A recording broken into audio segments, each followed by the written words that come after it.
Hello everybody, Chris here, and in this video I want to talk to you guys about motion tweens inside of Adobe Animate. So when you're trying to do a motion-based animation, you might start off by creating a few keyframes at the key points during an animation, such as the high point of a jump and the low points. And then you could go halfway in between, adding additional keyframes and manually adjusting the position and possibly the rotation or size of your character for that animation. So if you do this, that will work fine. Doing frame by frame, there's nothing wrong with that. But the downsides is that, one, it may not look as perfectly smooth as if you let the computer do the in-betweens, and also it will take additional time. So instead of creating all those keyframes, what you can do instead is take your layer, right-click it, and do create a motion tween. Now motion tweens are pretty nice because they will allow you to set keyframes for position, scale, rotation, and also lesser used settings such as slant. But then Adobe Animate will be able to calculate everything between your keyframes. So if I go over here to the end frame for this motion tween, and I drag this image over here to the right, you're going to have a path that goes between those 2 points. And for every one of these dots on the path, that is a frame that is going to play.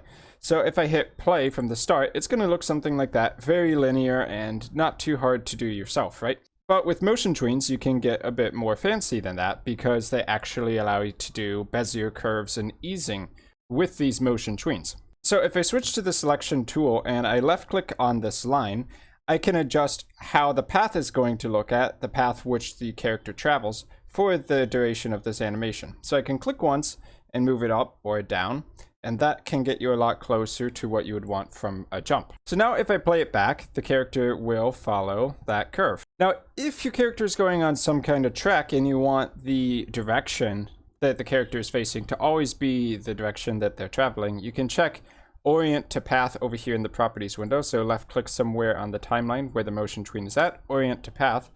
And now when we play it, the character is going to automatically rotate. And so if I click on the character and drag him down to the bottom during the midpoint of this motion tween, you'll notice that the curve of the path will correspond to the keyframes. So wherever we set a keyframe, it's going to end up there for sure, and then the computer is calculating the rest. Now if we want our character to rotate while it moves along the keyframe, we could do that really easily. Over in the properties window, you'll notice that there's rotate a number of times and degrees. Every rotation is 360 degrees. So if you want 2 rotations, that would be 2 times or 720 degrees, and you could add an extra 180 degrees if you want 2.5 rotations. So hopefully that makes sense.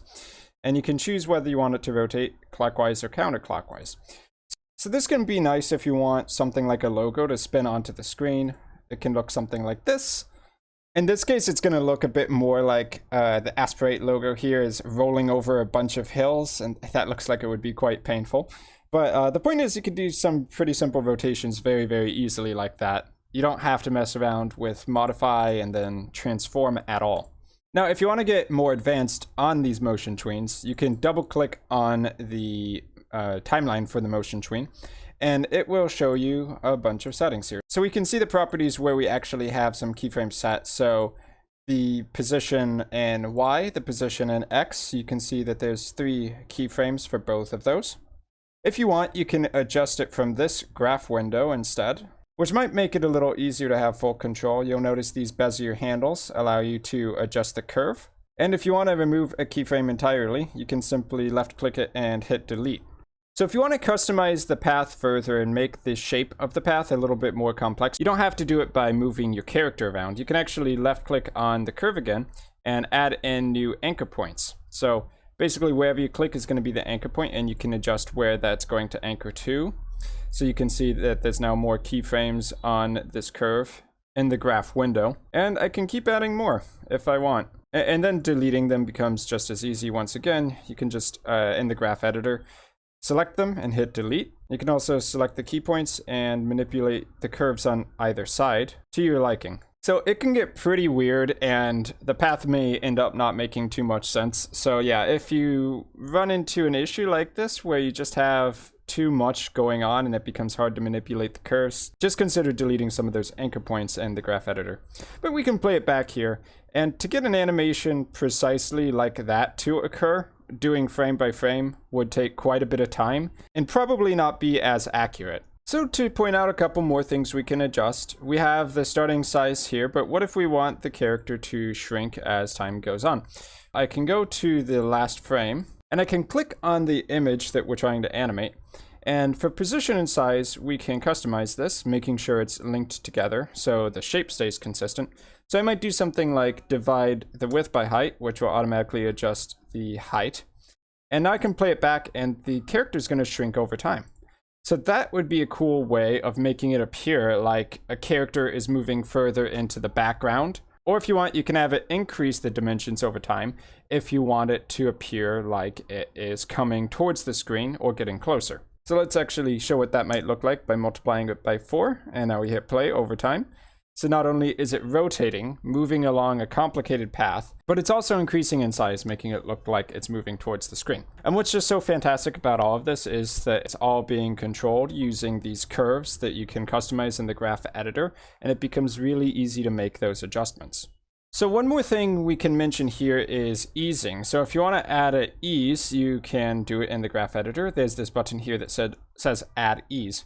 So with easing, you can have an animation start really slow and end fast, or start fast and end slow, or you can actually have it be something where the middle is really slow or really fast, and then on both sides it's slow.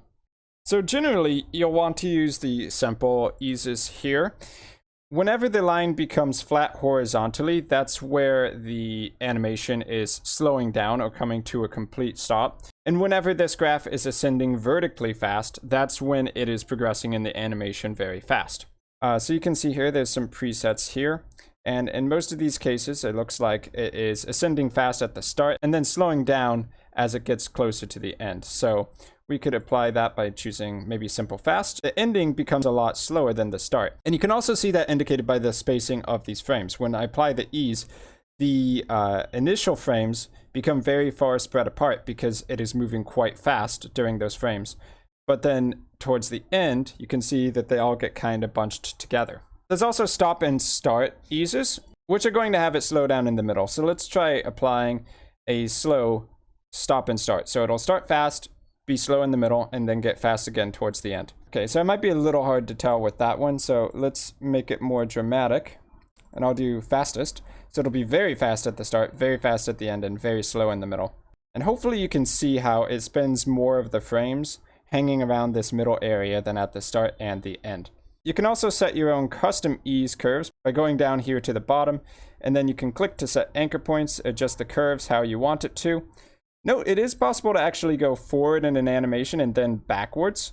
You can see that in the bounce and spring eases, which don't really make a lot of sense with this animation because we want it to go forward on the path. But if you had set something like a straight path from start to top, and then you want it to bounce, you could just have the basic path go straight up, apply a bounce ease, and then it'll go up and down and up and down and up and down without you needing to modify the path any further.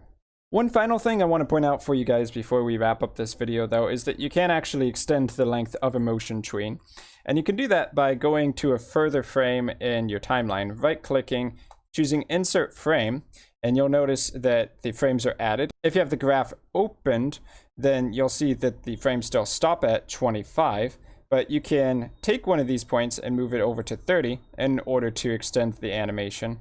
And, you know, adjust your points as you need them to, considering you now have 5 extra frames to work with. But essentially, you take an animation and you make it 30 frames just like that. So the big takeaway of this video on motion tweens should be that you can use motion tweens to make your life easier whenever you're trying to create movement inside of your Adobe Animate videos. So rather than going frame by frame, you can use Bezier curves to manipulate an object along a path over time. And it allows you to customize things like position, rotation, and scale. So that's going to be it for this video on motion tweening inside of Adobe Animate. I hope this helped you guys out a bunch. I've been Chris, thanks for watching, and I'll see you guys in my future video content.